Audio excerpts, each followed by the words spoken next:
নমস্কার। আমরা গঙ্গায় স্নান করি দেহ পবিত্র হওয়ার জন্যে।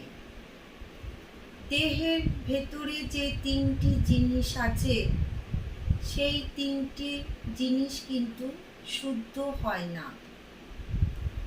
সেই তিনটি জিনিস হচ্ছে মন, বুদ্ধি, আত্মা।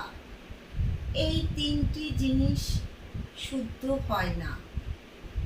মন পবিত্র হয় সত্যের দ্বারা, বুদ্ধি পবিত্র হয় জ্ঞানের দ্বারা, আত্মা পবিত্র হয় পূজা পাঠ করলে, কীর্তন করলে, এইসব জিনিস মেনে চললে জীবনে সফলতা আসবেই।